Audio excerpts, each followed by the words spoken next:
Check out FlipsideGaming.com for all your gaming needs. Use the promo code HEROES to save 10% on all orders over $10 and support the channel at the same time. Hey there, this is John from Heroes and the Legends, and welcome to part 3 of our 5-part Core Set 2019 pre-release prep series. And today we're going to look at the black cards that, if you open them this coming weekend at that pre-release event, you may want to look pretty hard at that color. You could have some good things going on. This video will have a special emphasis on the common and uncommon cards, because those are the cards that will be most prevalent, of course, in your pool for the event. Quickly before we get started though, just a really fast reminder, if you check out the description below, you'll find a few ways to help support what we do here at the channel. Our Patreon page is down below. You're also going to find links to products on Amazon. If you make any purchases on Amazon, no matter what it is, once you go through that first link, we'll get a small percentage for the channel. Finally, Flipside Gaming still offering a promo code for our viewers. Hopefully, you can save some cash while you support us at the same time. And with that being said, as always, thank you not only to the folks that look at those links, but to all the viewers. Y'all make the channel what it is. Let's get into it. We're going to begin by looking at the signpost cards in the set that touch black. Now, if you didn't see the first couple parts of the video, just a quick explanation.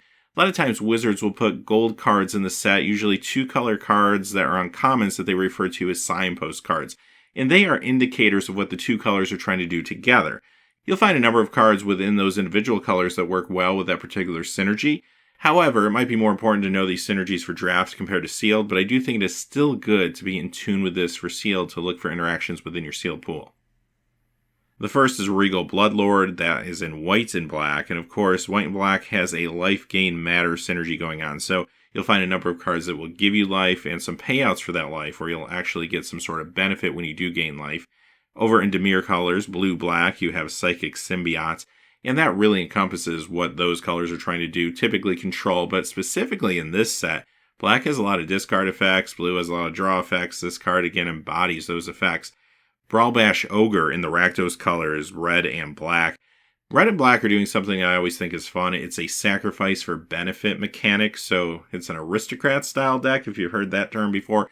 But basically, you're going to get a lot of small creatures and some fodder for those creatures, and then ways to sacrifice them to, in this case, power up that particular creature, or else sometimes you'll find cards that will give you other benefits when something dies or when you sacrifice it. Finally, Poison Tip Archer in the Golgari colors, black and green, and this card does really encompass the feel of Golgari, giving the creature reach and death touch. Let's look at some of the commons now in black, and these are the stronger ones that I picked out, and if you happen to see a number of these show up, you may want to consider maybe going in this direction. The first one, Epicure of Blood. I like this because it's a very solid creature for black, and that's sometimes hard to find, and it has a good ability attached to it. That ability obviously will work well in the white-black decks, but it doesn't have to be in those type of decks to be good. In this case, you're still getting a 4/4 flyer for 5, and if you happen to gain some life, even if it isn't a key ingredient to your deck, you still get a little bit of swing there, which is nice. Lich's Caress. Removal spells, especially non-conditional removal spells, are always going to be great for you. This might feel a little slow, especially if you're used to playing Standard or something like that, but I'll tell you right now, in Sealed, 5 casting cost sorcery destroy a creature is going to be phenomenal for you. Yes, you gain some life too, which again could have an impact on other cards in your deck, but even if it doesn't, this is still very, very runnable. Macabre Waltz. This is a reprint that I am always fond of whenever I sit down and play Sealed, and it's included. Simply, it does have a drawback where you do have to discard a card, but that doesn't always have to be a drawback, as we've seen. Sometimes there's ways to reanimate or something along those lines. But even if you do have to consider that a drawback, this is still a fine card. Basically, a lot of times this is going to feel like middle to late game black card draw. Being able to dig back into your graveyard to grab a couple of creatures to return those to your hand for just 2 mana, even if it is sorcery speed, can be quite good for you, unless you just keep ahead on board presence some of the time. Now, the other thing I like about this card, it does allow me to be a little more free making trades early in the game before my opponent knows I have this. In those cases, I can trade off some creatures, then get mine back, and just stay ahead a little bit. Skymarch Bloodletter. This isn't anything crazy, but I was pretty impressed with this card when I played with it recently in Sealed, and I figure it's going to be just as good, if not better, in this set, considering, again, you do get bonuses from gaining life sometimes.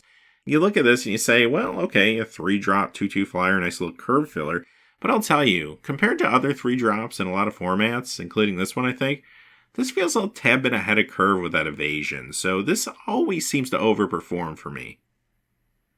Sovereign's Bite. Typically, I'm not a huge fan of spells that just go to the opponent, and I'm typically not a huge fan of spells that just gain you life. But when you roll the two together, I start to kind of like them. And the reason I say that is because this is pretty cheap. And 6-point life swing is not bad at all for just the 2 mana. So again, this could be better in certain decks. There might be some decks where you don't even want to play this.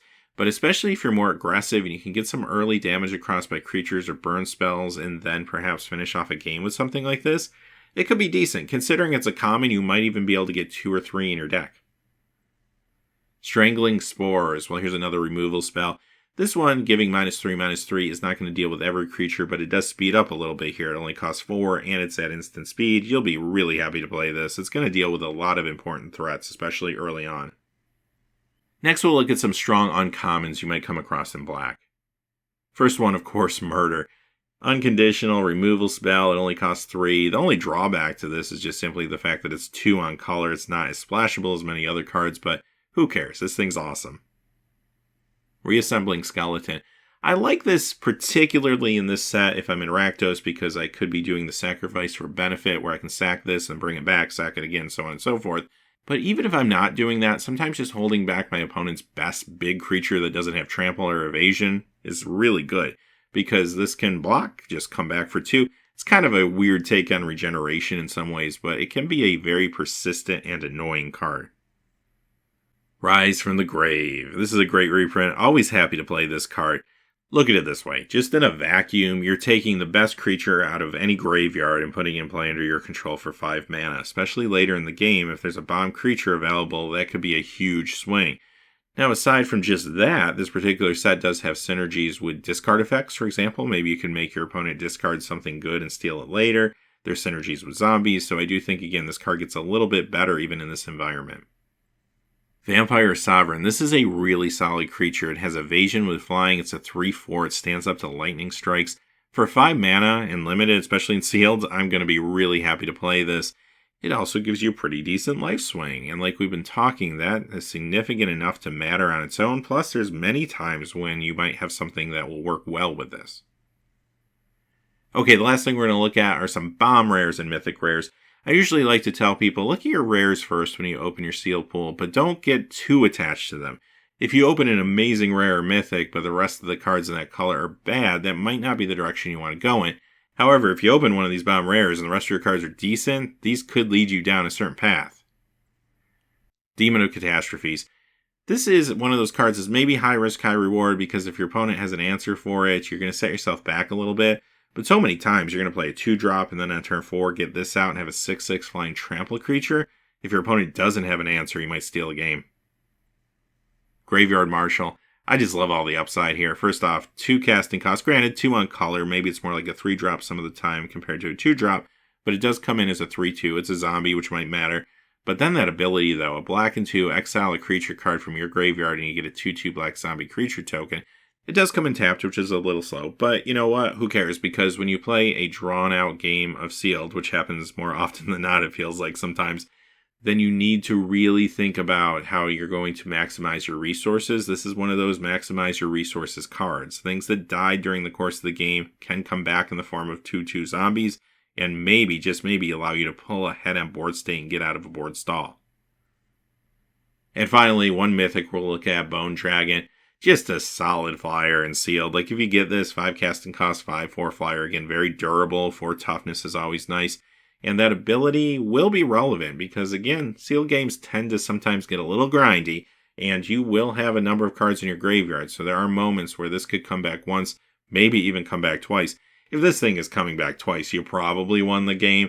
Really, really solid card here for sealed. Alright, well I hope you found that helpful. Those are the cards for today. Tomorrow, we are going to be back looking at all of the red cards, and then we'll wrap things up the next day with the green cards. But until next time, thanks for watching. Please remember to like and subscribe, and have a great day.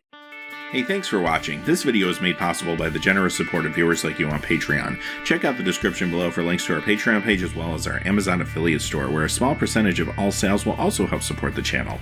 Finally, if you haven't had a chance yet to subscribe, hit that subscribe button so you don't miss any new videos on Heroes and Legends. Talk to you again soon, and have a great day.